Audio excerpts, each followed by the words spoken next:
చుట్టూ కొన్ని లక్షల ఎకరాలు లక్షలాది ప్రాపర్టీలను ఈరోజు 22లో తెచ్చినారు. జోక్ ఏంటంటే మీరు గమనించి ఉంటారు, ఓ 10 రోజుల కింద పొంగులేటి శ్రీనివాసరెడ్డి గారు ప్రెస్ మీట్ పెట్టిండు. పెట్టి ఏమన్నాడు, మా ప్రభుత్వం వచ్చినాక ఒక్క ఎకరా కూడా మేము 22లో పెట్టలేదు అన్నాడు. 10 రోజుల తర్వాత ఏమన్నాడు, నిన్నగాక మొన్న లేలే తప్పైంది, మా ఆఫీసర్లు తప్పు చేసిండ్రు సారీ అంటుండ్రు. అంటే 10 రోజుల కింద పెట్టలేదంటివి, 10 రోజుల తర్వాత సారీ చెప్తివి. అంటే నువ్వు ఎంత డూప్లికేట్ మాటలు మాట్లాడుతున్నావు ఇవాళ ప్రజలకు అర్థమైతలేదా? నిన్న ఇంకో మంత్రి మాట్లాడిండు, కోమటిరెడ్డి వెంకటరెడ్డి. ఆయన ఏమంటాడు నిన్న, నేను 4 నెలల కిందనే చెప్పిన రేవంత్ రెడ్డికి, మా యాదాద్రి జిల్లాలో దాదాపు 40,000 ఎకరాలు 22లో పెట్టిండ్రు అని చెప్పి నేను 4 నెలల కిందనే రేవంత్ రెడ్డికి చెప్పిన అంటాడు. మరి నాకు అర్థం కాని ఏంటంటే, ఇది ముఖ్యమంత్రికి తెలియకుండా జరగలే కదా.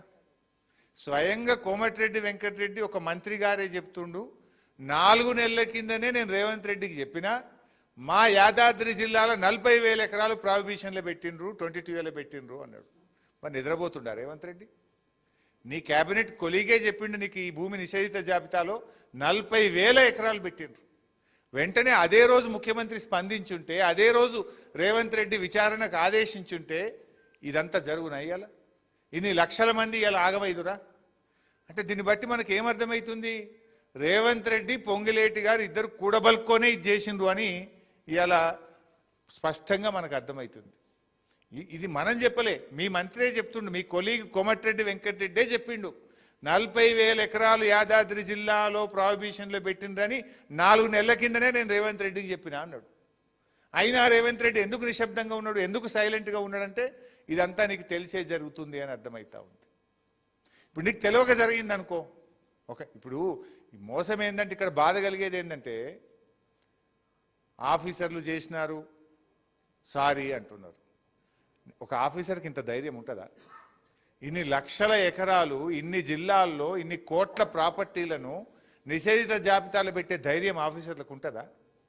రేవంత్ రెడ్డి గారు చీటికి మాటికి చిన్న చిన్న దానికే విజిలెన్స్ ఎంక్వైరీ అంటాడు, సిఐడి ఎంక్వైరీ అంటాడు. మరి దీని మీద ఎందుకు ఎంక్వైరీ చేస్తలేవు?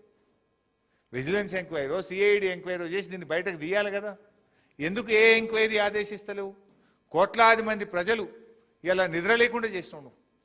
ఈ తమ్ముడు చెప్పిండు కదా ఇప్పుడు, పాపం రాజేషు, ఇంకొక తమ్ముడు శ్రీనివాసు, వాళ్ళ పరిస్థితి ఏందో మనం చూసినాం.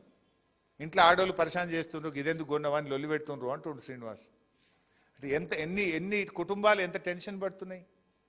రేవంత్ రెడ్డి నిజంగా నీకు సంబంధం లేకపోతే తక్షణమే పొంగులేటి శ్రీనివాసరెడ్డి బర్తరఫ్ చేయి. పొంగులేటి శ్రీనివాసరెడ్డి బర్తరఫ్ చేసి మొత్తం ప్రాపర్టీలు మళ్ళీ యథావిధిగా తీసుకురా. ఆయన ప్రజలను ఎందుకు ఇబ్బంది పెడుతున్నారు మీరు? ఇప్పుడు ఏమంటున్నారు, ప్రజలు పోయి దరఖాస్తులు పెట్టుకోవాలి, ప్రజలు పోయి ఆఫీసులలో అప్లికేషన్లు పెట్టుకోండి. అప్లికేషన్లు పెడితే రాజేష్ దరఖాస్తు పెడితే 25 రోజుల దాకా ఎంఆర్ఓకే చేరలేదు. మా రెడ్డి గారు చెప్పిన అప్లికేషన్ పెడితే కలెక్టర్ ఆఫీస్కి పోతే సొప్పేయమంటుండు. కలెక్టర్ యుఎల్సి ఆఫీస్కు 25 సార్లు పోతే ఎందుకు తిరుగుతున్నారు, మా దగ్గర రావద్దు పోండి అంటున్నారు. అప్లికేషన్లకు విలువే లేకుండా అయిపోయింది ఈ ప్రభుత్వంలో. ఇప్పుడు పెట్టింది మీరు, ప్రాహిబిషన్లో పెట్టింది మీరు, ఏ భూములు పెట్టినరో మీకు తెలుసు. మరి ఆ భూములను తీసేయండి. దానికి ప్రజలను ఎందుకు కోసపుచ్చుకుంటున్నారు? ప్రజలు వాళ్ళ వ్యాపారాలు ఆఫీసులకు పోకుండా ప్రభుత్వ కార్యాలయాల చుట్టూ తిరుగుడెందుకు, ఈ లంచాలు ఎందుకు, ఈ పర్సంటేజ్లు ఎందుకు, ఈ కమిషన్లు ఎందుకు, ప్రజలను ఎందుకు కోసపుచ్చుకుంటున్నారు? నిజాయితీ ఉంటే తక్షణమే మీరు ఏ భూములైతే ప్రాహిబిషన్లు పెట్టినరో మీకు తెలుసు. మీరే పెట్టినరు, డిసెంబర్ 2025లో పెట్టినారు, కొన్ని ఈ మధ్య కాలంలో పెట్టినారు. ఏవైతే అన్యాయంగా ప్రజల ఆస్తులను మీరు 22లో పెట్టినరో వాటిని యథావిధిగా తొలగించండి. దానికి ప్రజల ఉసురు ఎందుకు పోసుకుంటున్నారు? ప్రజలను ఆఫీసుల చుట్టూ తిరుగుడు, ప్రజల సమయాన్ని ఎందుకు వృధా చేస్తున్నారు? ఏవి పెట్టినరో వాటిని తొలగించే బాధ్యత ఇవాళ ప్రభుత్వం మీద ఉంది అని చెప్పి నేను ఇవాళ ప్రభుత్వాన్ని డిమాండ్ చేస్తా ఉన్నా. అండ్ అదేవిధంగా ఇవాళ రేవంత్ రెడ్డి గారు కూడా నిజాయితీ రుజువు చేసుకోవాలి.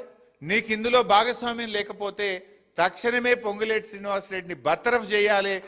బాధ్యులైన అధికారుల మీద కూడా వెంటనే చర్య తీసుకోవాలి. ఈ భూములన్నీ కూడా రిజిస్ట్రేషన్ చేయాలని కోరుతా ఉన్నాం. అంటే ఇందులో ఒకటి మాత్రం స్పష్టంగా అర్థమవుతుంది, ఇలా ఇది రేవంత్ రెడ్డికి తెలియకుండా జరిగింది అయితే కాదు అనేది అర్థమవుతా ఉంది. నిజం చెప్పాలంటే ఇలా